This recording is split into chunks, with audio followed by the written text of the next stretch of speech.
I need a better bit, like a Phillips 3. What are those for? The door. Oh, okay. You want a cup? Sure. That might save my pocket. Yeah. Oh, I was that kid that memorized all their names when I was very little. You can imagine. I mean, I think dinosaurs are one of the most powerful ways to attract kids into science. This discovery has all this mystery, like they're extinct, but we know they existed and we find their bones. So as you get older, you know, the mystery and the history aspect becomes more interesting than the scary aspect. But there's always something fascinating about dinosaurs, and it's a field that's constantly adding new discoveries. Every few months they find a new species. So it's one of those things that I think a lot of kids get hooked on science just because of dinosaurs. And plus we have all these technologies now, like ground penetrating sonar and things that allow people to find the bones more easily without having to dig as much. So they can actually dig when they already know something's going to be there, as opposed to digging a bunch of holes and hoping something is there.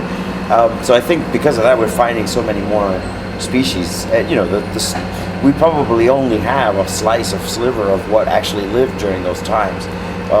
For something to become a fossil, it has to basically win the lottery of geology to land in the right spot and either stay dry enough or be preserved in the right way. And most things that die never become a fossil.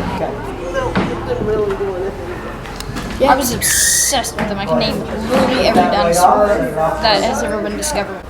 Same for me too. It's awesome to see stuff from a big museum come to a small museum like this. Yeah, we're going to be touring for giving tours about the different exhibits.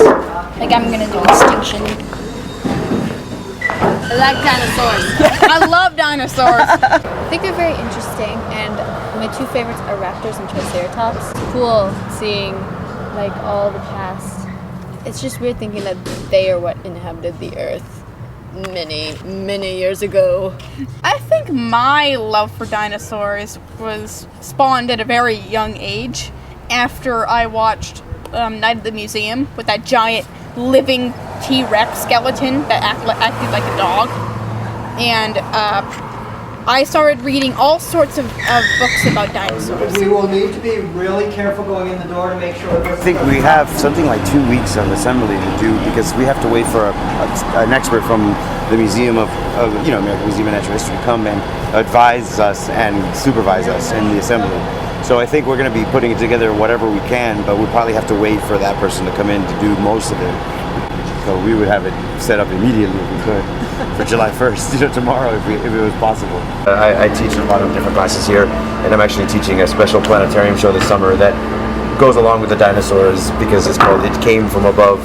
It covers all of the things in the sky that might threaten life and cause extinctions, like the meteor collision that killed the dinosaurs and other things. You know, it's a fun planetarium class. It's sort of modeled on like 50s sci-fi, and apocalyptic scenarios, but it's all in fun and jest. So it's a field that'll never grow old and never become boring. Yeah.